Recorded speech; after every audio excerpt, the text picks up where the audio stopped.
Ashama harka fuunee daawwattoota fi hordoftoota keenya oduu gammachuu dhuma hin qabne oduu gammachuu oduu Oromoon gammachuu kan bakka maal jedhee akkasanii immoo I don't know har'a guyyaa irraa jechuudha. Baay'ee tokko Oromoo ta'ee namni gammanne hin jiru jechuudha.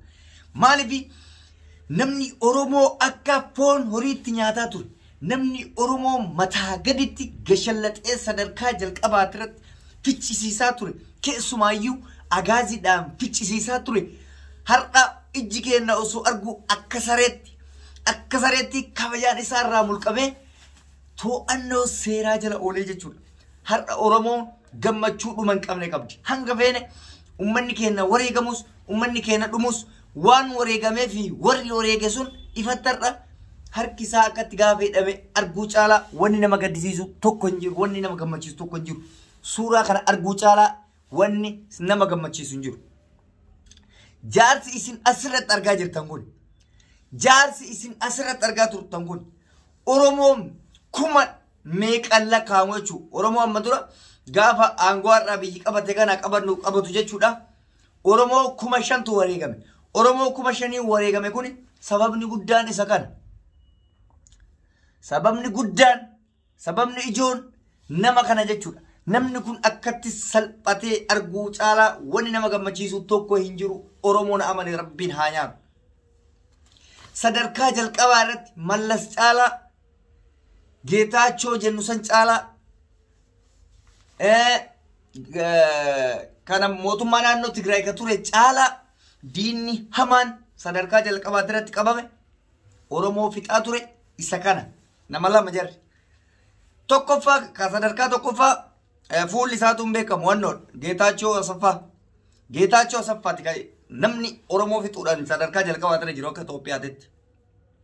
Itti aansee hamaan marziin uummata Oromoo akka loonititti argitee akkatti katattafsiisaa ture nama kanaa jechuudha. Har'a inni akkatti kaateenan akka saree boolla hantuutaa keessaa baafamee arguu caalaa Oromoon har'a hin gammadin hin jiru. Waan biraa dhiisatiniin wallahi na amana rabbina haa nyaatu.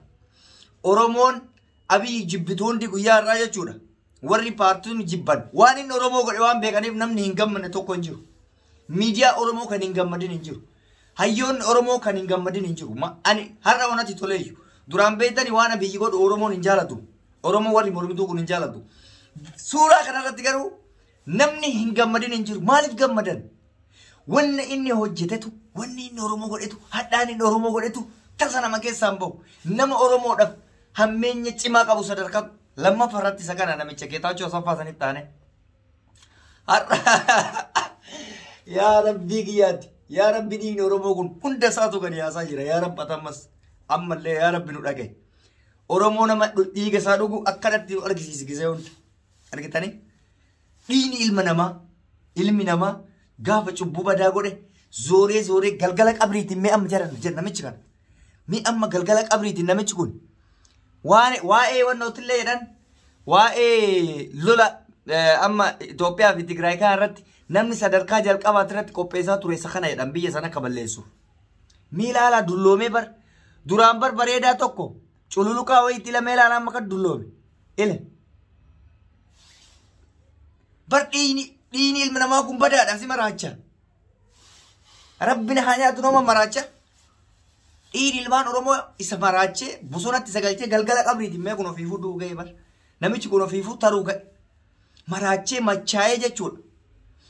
Uummata deebi'ee nu xuuxuu waan barateef nu fichisiisuudhaaf sadarkaa irra ga'ee har'a garuu humni gamtee fi jennaan harka mootummaatti lafa dha'ee jechuudha. Inumaayyuu namichi kun carroomadha. Carraa guddaa qaba namichi kun. Maaliif? Warra dheengaddaa ajjeefamee nama 4 jedhame san keessa odoo oolee jiraate Oromoon silaan caalatti gammadaa. Silaa Oromoon irra caalatti gammada. Garuu inni carroomaa waan ta'eef inumaayyuu lubbuun jiru. Silaa warra dheengaddaa san wajji tara ture inni. Warra dheengaddaa san wajji haleen lama ture. Carroomadhaa yookaan mana hidhaa argate. Carraa mana hidhaa kan argate inumaayyuu inni jaarsi kun. Akka Oromoo godheen kanaa miti silaa kamalu. Akka inni Oromoo irratti badii godheen jechuudha. Kana miti kamaluuf silaa. Kana caalaa ture. Oromoon har'a hanga tokko hara galfate. Diinni isaa gaafa harka namaa galu jechuudha. baay'ee tokko nama gammachiisa. Galatooma Oromoonni du'aayin isin gootan har'a dhugumatti diinni keessan eenyu akka ta'e har'a bartanii hundi keessanuyyuu sagalee wal fakkaatan mootummaa ka jibbus mootummaa ka jaalatus irraa gammadee jira jechuudha nama kana. Nama kanatu hammeenyi Oromoodhaa qabu hammeenya badaatu. An dhugaa rabbiitti hin amanne ilaalaa akkattiin fuure ilaalaa. Ajaa'iba natti ta'e. Bakka hin amanne. Dura suuraa Photoshopii seefuu suuraa xiqqoo wayii deemaa turte beeytanii barreeffama qofaan ibsamee ture. Sobase kun mootummaan hin kijiba akkanumatti nu guuta'e. Gaafa garuu ija kiyyaan akkatti baay'inee babiratuus yaayoo maalanno yoo ija kiyyaan argu abjuu wayii na fakkaate odoma ilaa kan dhuuf dhadhee of laalee hirriba keessa jirta moo dhageessa kan jedhu sababni isaa waan biraatiif miti badii addaatiif miti waan inni uummata Oromootiif ilaalcha inni qabutu hama akka Itoophiyaatti lammaffaa isinii jedhee jira namni akka Itoophiyaatti Oromoo balleessuu barbaadu Geetaachoo Asaffaati isiniin jedhe inni kun isa lammaffaati hama har'aa kira gaaf ammas guyyaan isaa itti arginu kaluu jiru innumaa bar amma Geetaachoo Asaffaati Geetaachoo Raddaati fi Gabra Mikaa'el Dabratsiyoon namni waan badaa si'ame jarri duraanumaa hammeenya badaan qaban hin saamanii waan adda addaa godhan malee warri waan nan kana barbaadamtoonni kan uummanni Oromoo barbaadu kan mootummaan sirriitti barbaadu isaan kana jara caalaa sunniin kaleessa humna argattee naan fintil jettee Tigraayitti galtee naan malee gaafa Finfinnee turte waan addaa wanni argitee akkasitti diinummaa badaa gootin jiru warri silaa godhe jedhame kuloo kana gizee dura yaa akka fakkeenyaaf gizee Abiyyi dura seenu san akka Barakat Simoon faa qabe san warra qabeenya akka malee isaame warri dura qabe sun warra qabeenya akka malee isaame warri badalii akka malee Oromoo irratti godhe immoo qacab ila akkatti qabame diin Oromootu nama hin baastu taasa isin hin baastu ammallee rabbi isin hin baasin Oromoon namoota nyaatan hundaa ganaa takka takka akkanatti yaasa guyyaa eeggata malee hunduu namni Oromoo irratti badii godhe guyyaa eeggata malee dhumni kee badaa ta'a. Hundi keetu tokko tokkoon hayni immoo ba'a deemte ajaa'iba rabbii kana hayni akkana ol ba'a deemti warri onnoo immoo kana gajjechaa deemu. Isinii galee akka bakka baay'aa hin beeku ayidoonno har'a hasoo inni narraa badee jira. Ani dhadhaana dhuge garaan kiyya. Dhadhaana dhuge warri wareegame. Waan wareegameef argaa jira jechuudha. Tokko jedhee galaabar ila qabsoon waa qabdii beeytanii qabsoon Oromoo wanni itti wareegameef takka yoo jalaa deebite suni waan guddoo ta'itaantu itti tana waan ta'eef kudhammaa ka tokko jalaa akkana ta'eemi kabirallee dhufee irraa nuu dabalama akkasuma doo jedhu haga tokko waan qabsoof nu argannaa jedhama. Isinii galee amma namoota gadiitu jira.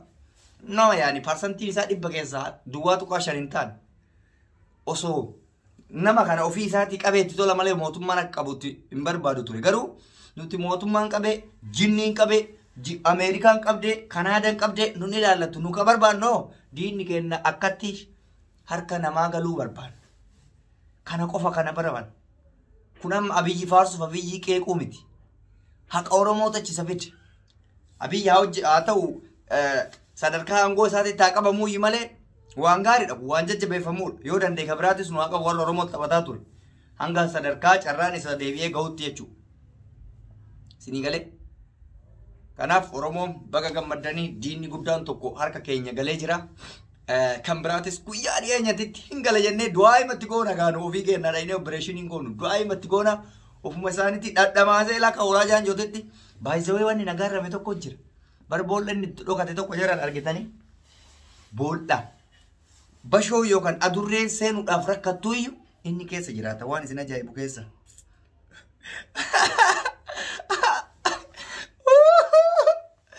Wayne kubaan naqamee akka malee kolfaate laa ilame laalaan akkatti inni dulloome waggama lamatti namichi daaraa ta'e wadabboo qabsootti gala jedhe wayne Oromoon akka irraa kolfee hin beeku rabbina haa nyaatu. Guduma si'u.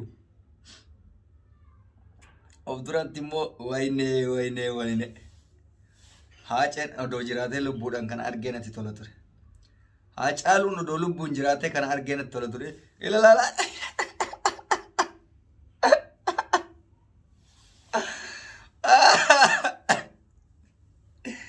Wayne. Ahmadin Jabal Fakati, Sisaka Turati Salal, Kunam Ahmadin Jabal, Barry Falada, inni hiikatee kun hidhame bara inni Ahmaddiin Jabalfaa eessisaa ture san way naddo way ajaa'iba rabbina haa nyaatu heema sabbar zeenaanna asdassaa zeenaano thank you warro indawum namni galatan beeyna harreedha beeytani namoonni waan kana nu gootan galatooma isin galatoomfanna qaama kamiyyuu ta'a qaama mootummaati sila galatooma warra afanillee as nu yaasa gumaan keenya akkanumatti baa deemtee waan ta'eef as nu yaasa isin galatoofadha isin jaaladha egaan daawwattoota fi hordoftoota keenya qophiin har'aaf qabanne kana fakkaata kun gammachuu keenya bakka gammadanii gammadaa bulaa isiniin jedha kan biraatis inshallah akkanumatti nuuf baafama waan ta'eef har'a ready Adam Tube isin waliin ture aboo waan jedhu isiniin beeku nagaumaan naa tura rabbi naqa Oromoo isinii haa baasu abbo ciao